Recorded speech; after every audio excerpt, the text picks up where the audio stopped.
Moi, je suis à l'étoile. Pourquoi? Tout ça, moi, je suis à l'étoile. Bible Bisangaï, les véritables premiers-nés, où ils ont Christ, dans la Zobotama, étoile, les Obima de Kolo. Mais Jacob, il passe avec qui peut combattre. Il encore si manipulation. Nazo soit Jacob na image ya premier né. Parce que il y a des mutations qui bénédiction surtout. Très bien. Et ça n'a pas na mususu pe la famille. Abotami aza premier né té. Mais aza na étoile ya ba premier né. Et ça ne belé baza ba aîné.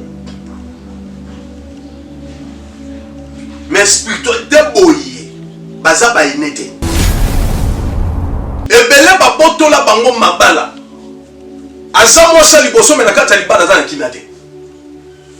C'est que pouvoir wana ya mariage ya kozala mosa liboso obandi déjà ko bungisa. Pour songisa yango, c'est ça. Il faut Nzamba sali. Aya kati na yo. Azangi kimya na kata ndaka libala na ye. Kimia oya zangi ezaka na muto ko bongisele kimia ezana esprit mubimba eutaka libanda ekoti et détruit couple frère Kaneza ba Joseph nende ko comprendre que mwana liboso azaka nde succès ya bénédiction ebota Joseph azaka nde frère Kana Kaneza Jacob, mais puissance ya Kana ya lumière ezaki na maboko ya Joseph. Mutu miso akobo yango. Moteyi musu pa koza pa boyi. Ebele ya bateyi ya biso ya Kana babosa na pe Kana pe kauka. Quoi Kana kauka? Parce que provision alongwa ki na Kana. Avance. Provision alongwa ki na Kana. Avance. Akenda ki na Égypte. Amen. Égypte yambiye. N'Égypte est une provision. Est-ce que vous avez une séparation surtout nous avons permettre intérêt nous avons dit voici et ça c'est quatre. Et spécial Sunga orphelin. De soutenir orphelinat vida. Akata orphelinat vida bolingonde vandi. Ndenge okanisi bazo telengana. Orphelinat vida nzambe atieli sonae awa. Eloko nyonso za nango yaka contacter orphelinat vida. Misolo na yo okabola ngona banani. Orphelinat vida. Isika bazozwa bana baza orphelin et baza délaissé. Botana nzambe shalom biskanso bizwa mibino awa nazali na orphelinat vida. Na yaki na bapashiko pona kotala penza si réellement si makambo to yoka mama Emily Seti Mainga existaka. Mais quand on est venu, on a trouvé que c'est vrai. Surtout ça, la livre souvenir et fondement. Même après la mort, même après le retour à Christ, il y a Misana Bisso et témoigné Bisso Liboso Nazam. Bien aimé, total ONG Vida a organisé activité $1 pour nos orphelins. Orphelinat Vida eza train ezolokota ba orphelin beauté essence pour ekoma la destination. Zamena lola mona bina pambola bina vraiment azongisa ya ebele.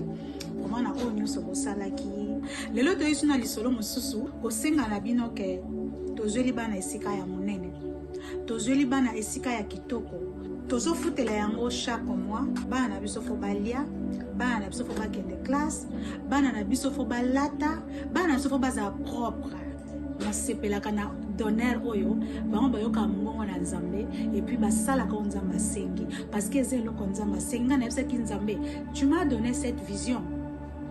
Mais je ne vais pas travailler toute seule. Bah, bossa le cas, provision était tout autour de moi. Nayango, Soki Olingi Osunga, Bengabiso. Na plus 1, 64, 75, 33, 43, 10. Topé, Bengibiso na plus 243, 97, 666, 66, 04.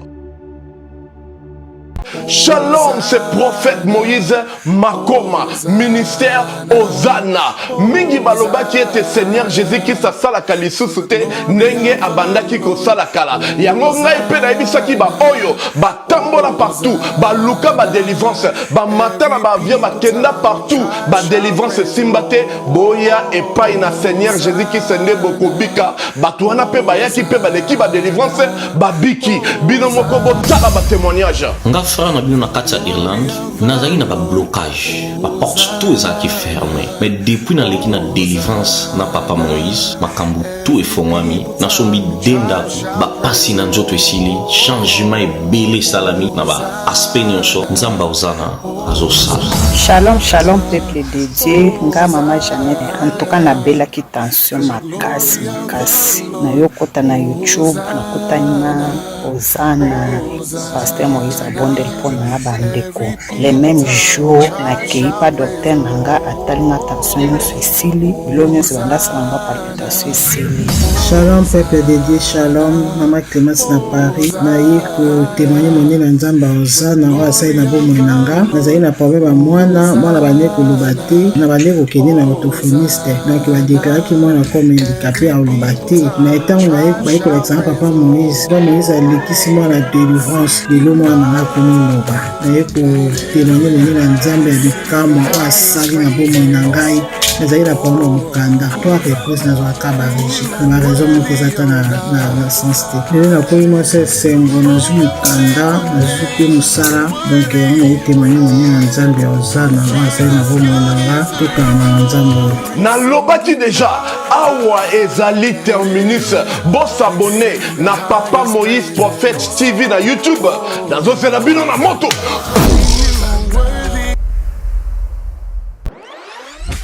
Bozali ebele bokota l'émission de partout na pesi bino mbote. Mbote bala nyonso ya Chebiso TV. Oui malamu na émission na bino réponse à nos questions. Yande ko na bino.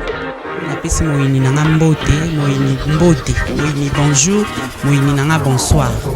Mbote, la grande famille internaute, très heureuse de vous retrouver sur cette chaîne, la chaîne qui nous ressemble à tous sur cette télévision. Merci pour cette confiance et la fidélité sur cette télévision. Comme je dis toujours, déjà plus de 153 000 abonnés. On vous demande alors de vous abonner très massivement sur cette chaîne. C'est pour la première fois que tu nous aimes, c'est simple. Là où c'est écrit juste en rouge, s'abonner, appuyer ou cliquer, évidemment, il y aura une. Nous ressemble tous. Ça me ressemble, ça te ressemble. Appuyez sur la cloche, tu ne seras jamais déçu. Voilà. Merci à toute l'équipe de Chebiso Télévision. Merci à Dinige, Eddie Elias, ainsi qu'à Chris, derrière les caméras, derrière toutes nos caméras ici, ainsi que nos réalisateurs. Merci à Gift, c'est ça, hein? Derrière la caméra, il nous assiste. Merci à toi, le professionnel. Voilà. Merci aussi à tous mes partenaires. Bientôt ici à Kinshasa, comme tous nous les attendons. On attend notre maman chérie. Elle s'appelle Aminata Nongala Bilé. I love you so much. Je t'aime beaucoup là où tu es. Merci à toi. Merci à SKS. Merci à Drosilia Bala. Vous êtes nombreux. Vous voulez faire passer vos articles sur cette chaîne? C'est simple. Contactez-nous. Le numéro est affiché. Plus de 143 963 58 56. Voilà. Aujourd'hui, on est là, encore une fois de plus, avec ce grand homme de Dieu. Vous les connaissez sûrement très bien.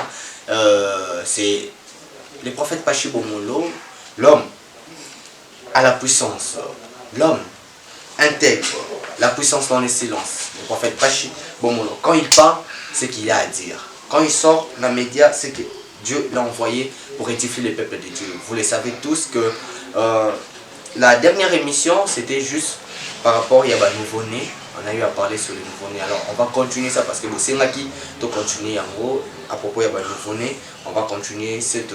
Je dirais ça c'est notre deuxième épisode. Il y a nouveau-né. Alors aujourd'hui on va toucher les nouveaux-nés et les étoiles. Donc Aza étoile, c'est une bénédiction. Quand on parle des étoiles, on voit la bénédiction. Alors comment les bénédictions des enfants sont étouffées? On va essayer de parler de ça avec cet homme de Dieu. Et puis on va essayer de toucher des points d'actualité. Ça va vraiment nous aider. Alors comme on avait dit, moi j'aimerais le marteler avant que je passe le micro à mon invité du jour. Problème de loyer. Donc loyer pour les orphelins. Je voulais vraiment marteler sur ça. Vous savez, Lelo Awawa, le prophète, il est seul, si je peux le dire, parce qu'il n'y a pas de partenaire officiel pour aider les orphelins. Alors il y a des images que je vais vous montrer d'ici là. Vous voyez comment les enfants vont lire mes bafans à ma béni. il n'y a pas de banque, place baza bien té, et puis là nous tous place té. Toujours le place pour un orphelin. Alors vous voulez aider, vous voulez contribuer pour un loyer, il y a une garantie. Pour la place, bana base à la calme, base à la bien. C'est une bonne chose. Je sais que l'homme de Dieu va aussi m'atteler sur ça. Et puis, moi j'ai pensé, maman, mais moi je ne savais pas que l'homme de Dieu déjà banait qu'au construire. On va vous montrer des images depuis l'est du pays. Comment banait qu'au déjà bana place au Burkina avec ses propres moyens, je le dis bien, ses propres moyens.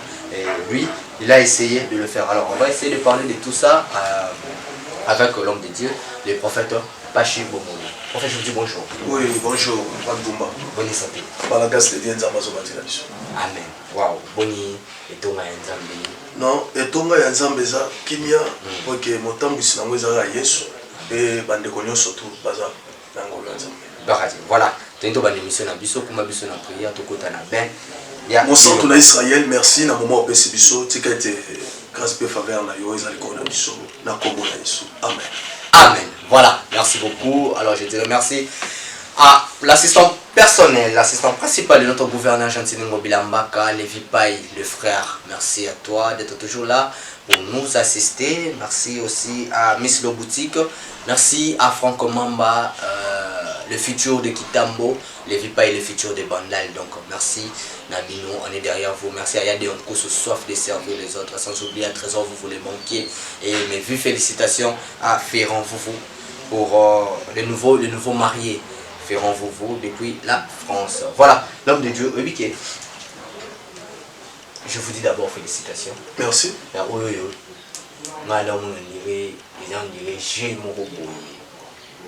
Je ne pensais même pas. Tantôt, tout ça, les locaux na Est. Comment vous avez fait avec quels moyens? Est-ce qu'il y a eu de partenaires? Les abattus qui on a Est, on a la image, on a comme déjà femme près. C'était quoi l'idée? Et puis avec quels moyens? Est-ce qu'il y a des partenaires? Les gens pour faire tout ça? Non, problème est ali. Tu vas dire que le bango, mon homme média, les gens moko, tous eux ont babi tumba moko to kana qui a monté. Babi tumba moko to kana été que to kozo. Les gens monde oyo, tous eux sala makambo, na bon nzambe, nzambe mokalingi. L'état tu vas dire que le bête mama kotongela ba, appelé wana ya peninda. Et ça fait la bateau na ba doute. Ezaki tobaki te biso moto za no ba partenaire no ena makambango ok na temps comme sikoyo des temps to comme belela bato parce que to comme déjà na suka très bien pe tango ko tonga me ko sila pe bana ne ba ko vendre to ya la media tant to bandaki na set to yaki na media c'est comme na niveau wana to vendre moi silence to bandeko le belango te pour non mais parce que tout le monde a répété parce que est-ce que tu cachais, tu voulais pas? Non. C'est que tant qu'on est Goma, il y avait aussi ça à l'intérieur. Oui, oui. Les années qui m'ont demandé de gagner pour ça. Déjà, on a que comme aussi là. J'aimerais qu'ensemble avec vous, qu'on puisse voir ces éléments. Juste, bon, voilà. Et les Kalango Boya, les tournois Babola, ça sont auto, l'intégrité, ce sont Banaya Orphelina, Banaya Orphelina, ou Bazana Kitchasa. Puis quand on parle, ben moi j'ai un Wana et les cas. Et ça, nous sommes toujours ça là. Voilà. Bazova na place à bienté. Yango tolingaki to sala mwanda oyo. Na ndenge tozo sala yango eza na ba image ya ba 3 chambres. Nene na salon nene. Et na place wana terrain vide des amours ebele. Oui, on a espace nene tikala. Bazo tekela biso pango. OK. Bazo tekela biso pe yango. Tozo préparer ngo malé ndenge to ki ko soma ngo. Poto etika la vraiment ya biso. Très bien. Etika la vraiment ya biso. Nangolu na Nzambe, Nzamba otinda bato. Amen. Toyebi bato baza na mitema malamu, bato balingaka bozwi na bango bapesa ngo na ba orphelin, bato bazwi ba déception mingi. Bamoni ke non malamu na kende na tongela ta ba orphelin, na sombela ta ba orphelin place. C'est le moment pour mokolo ezali koyebisa Yesu ke kolo kanisa ngai. Très bien. La sala ki boye pona boye. Très bien. Oui, Nzambe azanga te kopambola yo. Voilà, merci beaucoup. Là, c'était pour Benia, l'est de notre pays. Alors, parce qu'on se rappelle, tant que vous avez Maloba, il y a ce Bungaka, il y a Dakar en Bélé, c'est un groupe aidé au Canada Kinshasa, et là, on a beaucoup de Mekabozonga. Mais or, il y avait une étoile au Bandé Koboti sa côté. En tout cas, félicitations à vous. Alors, j'aimerais qu'ensemble, qu'on suive cet élément, au Square Kinshasa, comment les enfants mangeaient ici les riz et les pondous, hein, donc le fait du manioc. Ensemble, suivant, et on se retrouve tout juste après. Bon appétit.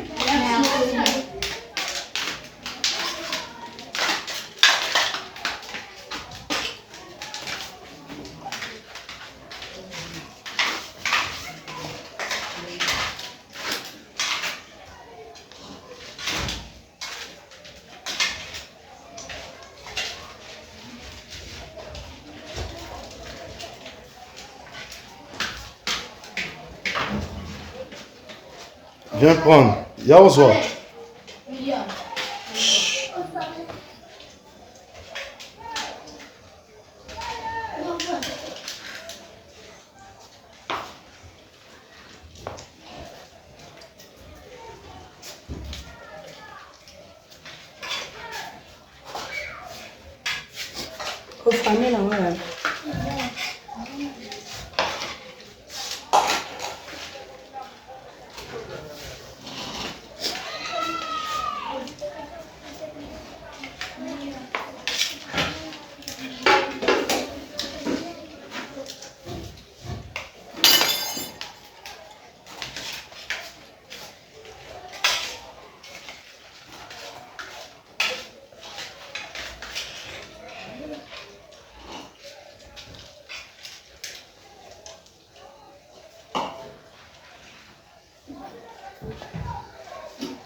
Nzambe apambola biso bato oyo Nzambe atie bango na motema mpona kosoutenir biso mpona bana bomoni bana bango oyo toza na posa lisolo na bino place tozovanda eza vraimen mingi malamu te tozolinga tobongisa na makoki ya moke oyo tozwi na maboko epi toza na posa tobongisa mosala mpe mpona bana biso bosoutenir bango bolemba te Nzambe alola mpe akopambola bango Nzambe vraiment pambola biso rentrée scolaire yango oyo toza na posa ya lisungi mpona bana bakaye na biki ozali na malamu mpona bino Nzambe vraiment pambola bino tozali lisusu oloba lisusu likambo ya mbula yango biso na Kinshasa elengelingi esila mbula elingi ebanda eza mingi malamu soki kosoutenir biso batole deja yango oyo tobandi mwa kolunda mwa batole moko mpona kokanga esika oyo mbula ezonoka bobosana mpe te bana biso baza na este tozaka na bango elongo mosala tozosala ndako na bango elingi esila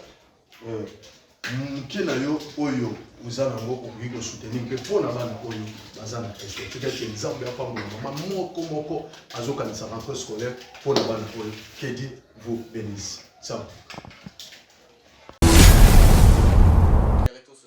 Merci à vous, merci à ça fait un peu mal hein, de voir ces enfants comme ça. Non, Naza Ngamo. Bangono bazongi classité. Baza na place fallait bavanda. Baza na posa ya kovanda lokola bana nyonso, baza na posa ba mousse, baza na posa classe surtout éducation. Parce que bon là la est-ce que vous n'avez pas placé alors? Le problème c'est quoi? Tous ont place calamité. Tous ont place calamité. Le problème est allé kolala. Et ça m'a Nzambe. Le problème est allé tous ont posé dans tous on en place aux à l'aise. Oui. Ceux qui basent à l'aise, bana bango wana. Basé à niveau déjà en classe non? Oui, et bien bango tout hein. Bango tout ouais. Maintenant comment tu vas faire en tout scolaire de ces années? Nzambe asunga biso. Nzamba asunga biso bato bazolanda biso bazomona déjà bana. Minga olobe ezalate épreuve ya mwana bana bango wana. Baza na posa saki, baza na posa kaye, baza na posa biki, baza na posa pe bazonga classe. Ndenge bana na biso bazongi classe. Bango fifa bazonga classe. Très bien. Ndenge tozwaka bana na biso tozwa pe bango. Lipamboli, surtout maman azoluka bana. Baza na posa nzamba pe so bana. Ozolanda nga ozomilela. Et c'est le moment où on est en Nzambe na biso. Nzambe na biso aotika yote. Très bien. aosunga yo naza na mama nanga moko apesanga transport asalinga tout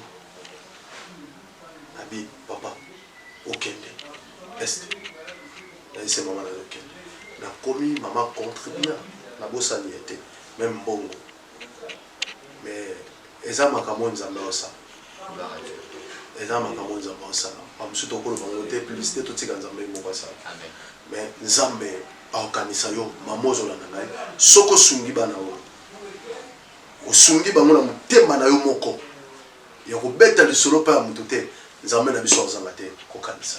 Gloire à Dieu. Nzambe na biso azanga te kokanisa. C'est ça la phrase de l'homme de Dieu, le prophète Patrick Lumumolo, la puissance dans le silence. Alors, tous on a ce koyo, la thème na biso de nouveau-nés. Oui, que bateau belé va se retrouver dans le Kowana.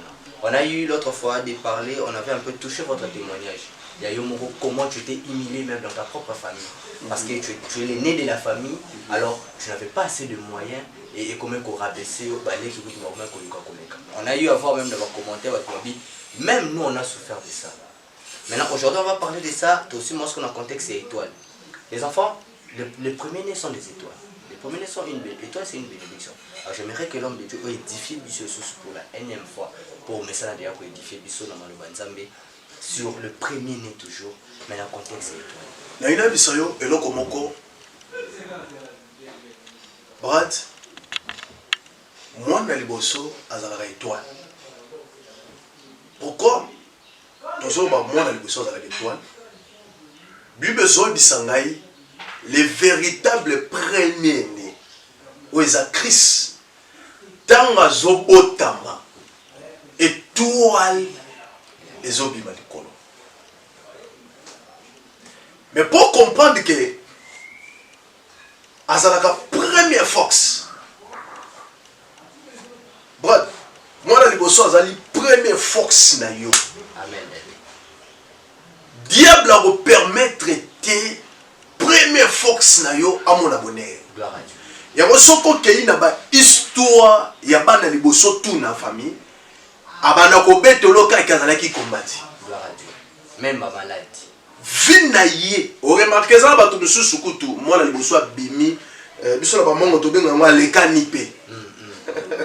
So za na vie de prière était alekani. Ko lekano za lokola ko bi lokola kizengi. Akomi lokola ya moko etula. En terme na biso biso ba mongo. Okomi ko etula moko boyo ko motale la bato. Pourquoi? Bonzambe kati na wezate. Bonzambe kati na wezate. Yango remarqué na Bible. Somme que na Bible na biso na Genèse, Bible sobe que tango Rebecca mwasi ya Isaac azozwa ze nzamba bandi ko lobela ye koma de nation bazoza na kati ya libumu na ye. C'est ça. Mais na kati ya libumu wana bitumba ya Jacob na Esaü ebanda depuis na libumu.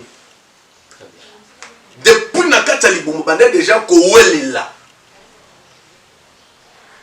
Satana abadi déjà koluka ndenge nini ako botisa bana wana po a étouffé. Yango remarqué malgré Jacob azwaki bokonzi wana, mais Jacob il pas avec peut combattre. Très bien. Na ko si manipulation wana. Nazo soit Jacob na image ya premier-né. Okay. Parce que yende mutu azwaki bénédiction nyo surtout. Très bien. Et ça na bana mususu pe la famille. Abotami aza premier-né te. Okay. Mais aza na étoile ya ba premier-né. C'est que yenda aza béni. Na molimo ba omone lokola mona liboso. Ba benga ngo balikonzi ya famille. Appeli aboter le pouvoir à premier-né. Oui, mais on remarque pe vinaye so bandi kolanda ngo et comme appelle na bitumba. C'est que bitumba nyonso tout ya famille ozongela ye. Au mona ngo apa Jacob. Bible solo ba Jacob vinaye pe kotaki ba komba parce que tanga kutani na Christ na Nzambe babandi ko bunda. Jacob a dit na kotika yote avant on a dit qu'il faut il faut changer. Au bon li sa vie nanga. Très bien. Babukie maboko. Très bien. Nyos malabi avant na tika yo. Jacob a dit qu'on comprend les gars. La puissance de la bénédiction dans Zanango. Mais non, il faut que c'est simbaté. Il faut que ça n'y. Nakanga mala muto ya natika été. Atuni abi komolo na abi komolo ngeza ali Jacob habité. Bako benga kayo lisusu Jacob té. Depuis siko bénédiction à Jacob esani. Et ya. Malgré papa n'a pas molaki. Malgré papa n'a pas molaki. Mais histoire de Jacob est que tango va changer le combo. Balongoli et Jacob a commis Israël, père de la nation. C'est le pouvoir qui est né à Wana. Et ça ne belé bazaba est né. Mais spiritualité boyé. Bazaba est né. Maintenant, est-ce que ça appelle un sous il est né, spiritualité, ça est né, mais basongi sa force wana kana nzoto na ye. Bakozongi sa force wana mokolo pour comprendre que rien ne marche. OK. Délivrance c'est sa conscience ya mutu. Très bien. Et ça peine na basi ya liboso. Obali mobali, mais mobali accueilli kozwa mosi mususu. Parce que yo sa première femme. Et comme elle a et comme elle a maman na biso Sarah. Très bien. Et ça n'a pas si mususu ya liboso ba botoli bango pe ki bokonzi ya kozala première femme. Parce qu'elle a fait sa première été. Azo pe sa te douleur quand na ela libomezo du matin. Ça va déranger. Moi, na musala, alinga boto la ye pouvoir, ya kozala moi c'est liboso pourquoi il est déjà boti. Après ses premiers nés pour là. Il est déjà boti. Et belé ba boto la bango mabala. Asa moi c'est liboso mais na kata libana za na kinate. C'est que pouvoir wana ya mariage ya kozala moi c'est liboso et obandi déjà ko bungisa yango. Comment vaincre ça? C'est ça. C'est ça. Il faut. Zamba sali. Aya katina yo, mon frère. Son zamba aya katina yo. Azong sa pouvoir ya kozala. Moi c'est le besoin. Mais ba mi ba pe ba koma ka aveuglé. Ba sa mi ba le wana to lobi ba ya kana ba puissance ta ba on to mona on peut pas Sarah. Non, le problème est ça. Le problème c'est quoi? Dans la vie sur le Komoko. Cause la première femme est à étoile.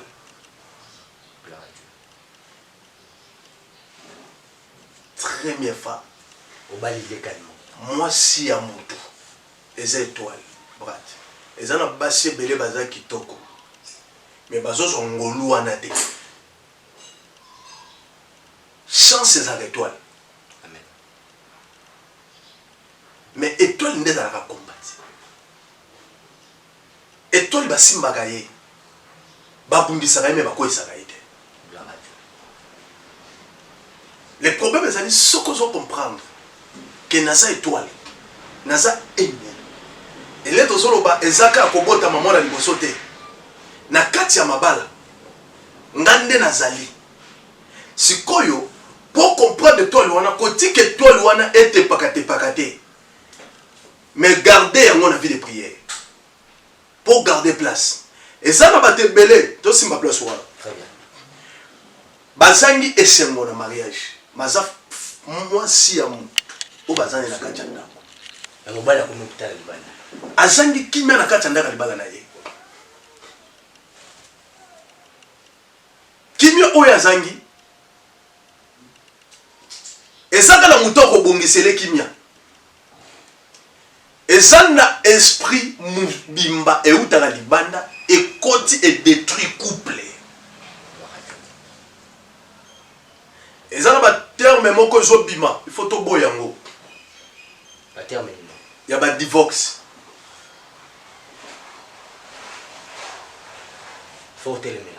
Il faut hôtel melango. Ezana ka mupepe mobimba ya diable. et outil bande yekoti et bundisi premier siko numéro 1 azawana il faut comprendre que va ozo ya o te il faut to boka journaliste na mai pour que ma soué vanda ki amen so que sacrifier problème wana te ya onde olia yo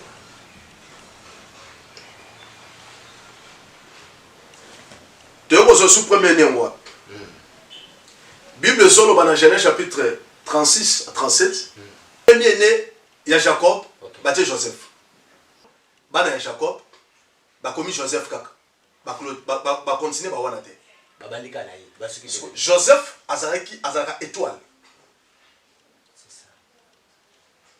Joseph azaka étoile yenda azaka vrai kana wow et belé ba robo yango vrai kana azaka Joseph nende eko comprendre que mwana liboso azaka nde succès ya bénédiction elbota soka kaye atengami tu es nani to komona ngwapi tango babandi ko bumbisa étoile na ye na bandeko na ye donc étoile ko bundama na kati ya famille déjà étoile banda ko bundama depuis na libumo combat étoile au remarqué yango pas ya pharaon ayo ba conseiller na ye ba ko kotia ide mabe non il faut ba boma bana nyonso tout ba kobota ma ya ba hébreu c'est que bande ko bumbisa étoile ya Joseph brad ba ko bumbisa yo mais va ba zoyo ata 70 personnes la famille ba ko kufa pour ba zoyo te ah oui Joseph a kande vrai kana kana za Jacob mais puissance ya kana lumière ezaki na maboko ya Joseph mutu miso akobo yango motei busu pa koza pa boyi ebele ya batei ya biso kana ba bossa na pe kana pe kauka et que na ko luka succès ya biloko na Égypte. Très bien. Pourquoi kana kauka? Parce que provision alongwaki na kana. Gloire à Dieu. Avance belle. Provision alongwaki na kana. Avance. Akendaki na Égypte. Amen. Égypte yambiye n'Égypte eu provision. Avance belle. Très bien. Amen. Brad muto aza étoile.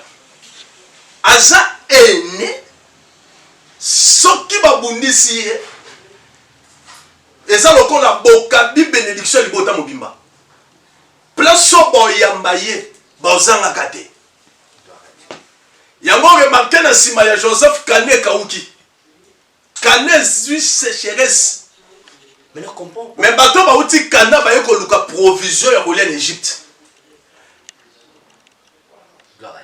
Égypte yambi bango ndeko na bango yambi bango. Ah non, merci d'être. Osomona. Yango na ngina bisa mama moko, papa moko zola na ngai. Ozaka étoile. Okole kana ba difficulté. Comprendre. Premier nenyos. Nzeleza kamulai. Mezaka na bitumba. Mais muto azana Yesu azanga mai tata na désert. Vous remarquez, Ismaël a le premier né. Il y a Abraham. Bazo benga na ye libanda. Ya nda kuna mama na ye. Pour batike étoile. L'état zobima. Zambe ya tata na ye azangisa ki ete kopesa ta mai na désert. Wow. Hein? Wow. Mutu azana nzambe. Ata leki na komba. Soka zakaka étoile aza ene o eza na étoile ata na suka so akufita ozwaka vi mosu azaka na nzambe même na libala wana babengani ye soka aza na Yesu suksi mususu efunga belayi kaka amen mutu aye azangi bukanda azoleka na vie eza bato biso ke potandi okwami azomona ndenga obimate na ene bisayo lokolo sa étoile même na désert succès fouama bateki Joseph wazaki étoile Accueilli à comme esclave, à côté de la Potiphar, qui est prison. Souka. Étoile, ganga kikaka. Il y a une étoile, gardez silence. Koban de l'autre côté. Mais là, bateau Bambouna, que rien ne marche. Alors qu'il pense qu'il est étoile. Bambouna qui a tout fait. Pour faire sortir ça. Pour comprendre ça étoile. Hein? Pour comprendre ça étoile. Étoile bako c'est la keka makam. Étoile ba inaka ekaka. Étoile on mona ke likambo na salité mais bon ba maka yo. Jalousie. Ba la tisoka. Ba la tisongo kaka. Likambo na yebité yo kaka. Mais ce que le problème est nzamba zalaka. Na suka na moso ke yo moko ezana fo moko ya kawana na ozwa kaka e simba kaka gloire à Dieu ba ene e simba kaka nde yo pe simba e simba kaka e ko continuer ka ko simba kaka yeso telema pona ke na raisonner place yo obimaki na sachet vivre. C'est ça la vie. C'est ça la vie. Et si makaka. Je me suis fait balancer photo de nos J'aimerais un jour balancer ça. Alors, merci beaucoup l'homme de Dieu de nous édifier sur ce point. Alors, j'aimerais que aussi moi vite fait, hein, question d'actualité. Les lots qu'est-ce qu'on peut dire de voir l'église, la séparation de l'église, si je peux le dire comme ça. L'église a M. Zali. Est-ce que les lots peuvent préparer à eux moine ou à remplaçant valable pour nous? Tous les gens qui ont la communauté, tant que ceux qui ont adjoint à eux, ne sont pas bon, comme ils sont bien privés, c'est-à-dire que à ta ce qui moi n'a pas vice n'a pas mata. Il faut aller étouffer comme un boto même avec toi là. Il faut aller étouffer parce que moi n'a pas beaucoup Pierrot à Ozalawana il faut remplacer. Nene bisolo moko nzamba zalaka ya papa. A tika ka papa soki papa zate. Moïse akutani na nzambe. J'étais pour la mode. Bandigo solo. Aïssa que je suis votre Dieu. Je suis le Dieu d'Abraham, ton père. Très bien. Zamba zalaka ya papa.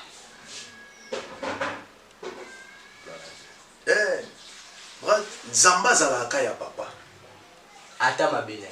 Nzambe azalaka ya papa. Sikoyo. Na ile bisolo koyo yoloba. Zamba za nzambe ya Abraham. Agobi nani? Isaac. Isaac azamona nani?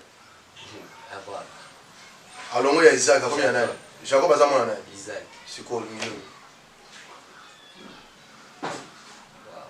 Na biso clair. Pe fait ba kufa. Zela basina tona yote. Nzambe pourquoi azaka ya bango? Nzamba salaka alliance na famille. Nzambe asalaka alliance na famille. Na bien.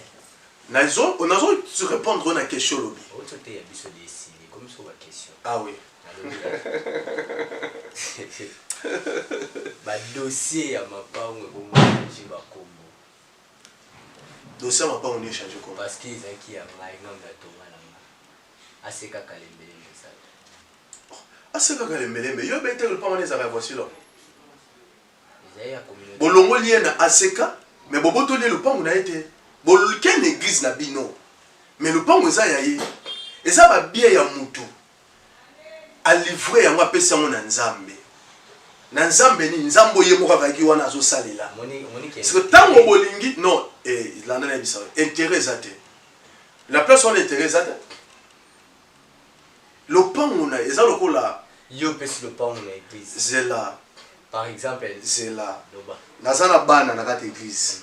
Na ina expliquer kanga moko. Na zui mwana moko natindi kende kofungola banda selile azwi selile wana kotisa wana kati ya lupango na ye abandi landa apesi église te eza leloko ya kopesa na ya kopesa te est-ce que alobi ke apesa kango na église ou bien abandaki musala na église parce que soko pesi na église faut signer papier pas basali ba ke ba changer ba buko mapango et comme ACK ezali lokola ACK bande kofutela na kalembelembe mais ba ofuta mbongo te grâce ya lupango ya pasteur a kalembelembe siko tango ACK balongoli ye bino nde mutu bobengani ye ya lobi te voici l'homme alobaki te bango nde ACK baluki babengana ye siko tango bobengani mutu ka bobemi na église na bino siko ya tikali bao balandi ye non le problème ezali omoni ba communauté lelo sont des choses bandi ko landa église ezali parce que église ezala mutu modiba c'est Jésus église ezali bilamba tout balataki batanga ka kombo na ye mais basala makambo na bango bilamba ne bandi omona na bosa kolo kombo bandi ko bimisa bango et ça déjà makambo nzamba le biso misala na bango kolo kombo bandi ko bimisa bango tout bakomi ko bima pour le moment ce qu'on mutu nyonso tout no asambela ata no comprendre que oza nzambe te oza nzambe te oza boui o mta théâtre o mangwaru o vie de loin o esobi ce qu'on a quatre évangile et ça clair c'est ça surtout forcer souté na moment de train na to comme on a déjà et banda ko bima moko zela ezana no ebele na bo balata bilamba ba sérieux ba obima ebele balata bilamba ba sérieux wana bazaba batami na église na bango ba bimilo ka banzambe ba ya kofuka mila bango ba ko bima na poisa na bo ba simba ba kisi bakanga bandimi bandimaka amen ba ko bima na poisa c'est le temps de l'Éternel papa o tu ezaba nzambe muto bimisa ngala ko ebisa pasteur voici l'homme à se déranger te nzamba bimise na kati ya libula bakosi est-ce que yo bete séparation surtout nzambe mta permettre intérêt nzambe zaki voici l'homme et ça c'est kata nzambe na garder voici l'homme abimise na kati alongoli na kati bon c'est tout nzamba protéger on sait na ye yeko tu ne faut adorer nzambe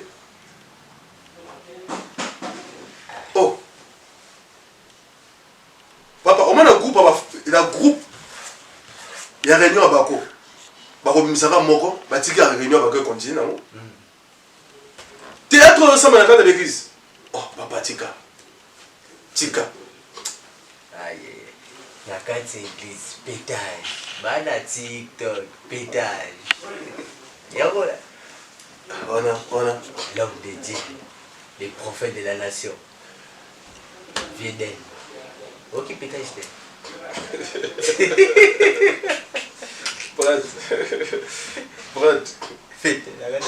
Brad na otikala wa jamais landa ngai omoni grand frère wana papa wana lelo na koyebisa ye apesi déjà identité na ye akomeneka musicien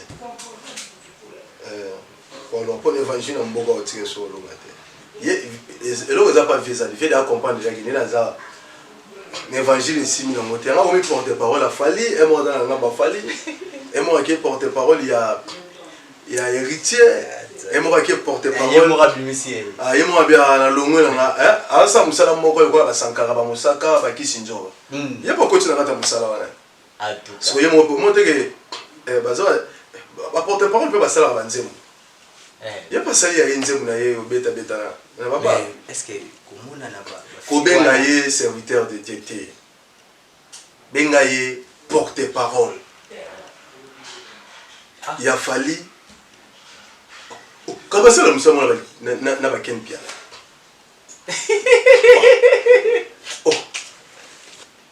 so ah musama na ken pia ba porte-parole let's get pia la porte-parole aza wana musala na ye wana akendaka baconcert bakoti bamatisi mpe na podium, c'est ça. Yango te eza évangile oyo ezo te atika évangile depuis 2000 ans.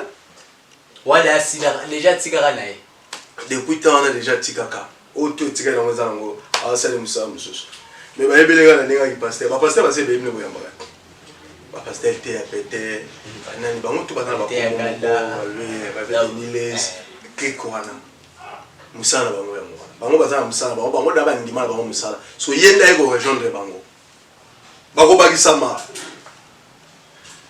baza ebele Voilà, c'est le fini pour aujourd'hui. Merci, on était là avec les prophètes Pachibumolo, la puissance dans les silences. Merci. J'aime bien quand on parle de l'actualité parce que vous êtes trop ouverte. J'aime ça. Non, Loba. Loba. Papa, so ba kangi obima. Bon, il y a un problème. Loba nga na répondre. Question la tigila. Loba to répondre. Loba soit dans le robinisa. Tenga tu n'auras boni pasteur à Toms. Ça va bien. Non, pasteur Toms ça va très bien. Ça va bien. Très bien. Na maman na dej. Très très bien. OK. Nenga tu n'auras. Non, ça va très bien. Ici. OK, on va kaka. Radio le camarade. Ça l'est fini, on se retrouve prochainement pour un nouveau numéro de téléphone, papa. Et puis dernier donc ça va pas moula bango, nazo bisaba étoile tout. Bobo manzela te. Gardez toujours silence. Même aux les canabé tap oyo. Et so simba te pour le moment. Mais le col nzamba au protéger aux anabon mo simba. Yo mutozo mone que na place naza combat ezali. Na nebisa yo ba oba komi lelo baleka pe na bitumbo yo zanango. Yo mutoza na problème a bamba robota.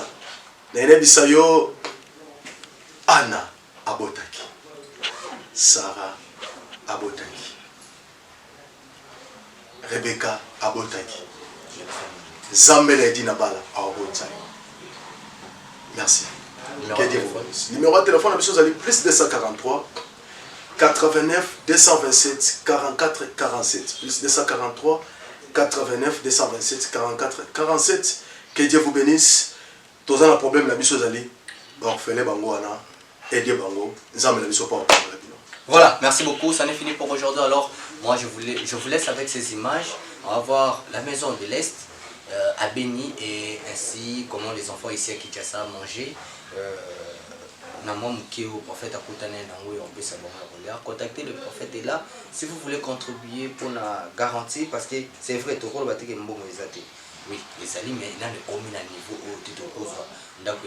C'était combien la maison fallait dire pour voir? Non, 250, 300. Voilà, 250, 300 pour nous, on pas où on te pose le pain, tu vas faire puis il faut avoir toute une parcelle entière.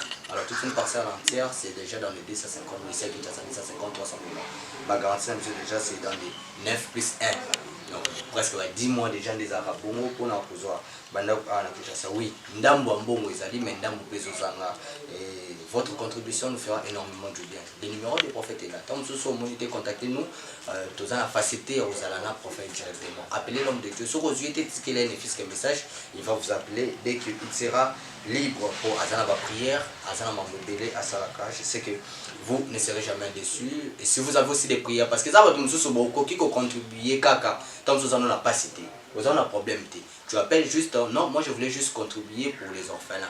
Je voulais juste contribuer pour la classe Nabango. Je voulais juste contribuer pour Bassi Satol Nabeni. Je voulais juste contribuer pour Nabou. Mais là, vous pouvez nous appeler. Tant que vous avez appelé pour prière et que tu ne veux pas contribuer pour la prière, le numéro du prophète aussi est affiché là-bas de l'écran. On se retrouve prochainement pour un nouveau numéro. Restez toujours connectés sur cette chaîne. Je vous laisse avec ces éléments de voir les enfants et puis la maison de l'autre côté du pays, à l'est du pays. Voilà. Après moi ici, c'est Chic Moukadji. Restez toujours connectés sur cette chaîne, la chaîne qui nous ressemble tous sur cette télévision. Au revoir.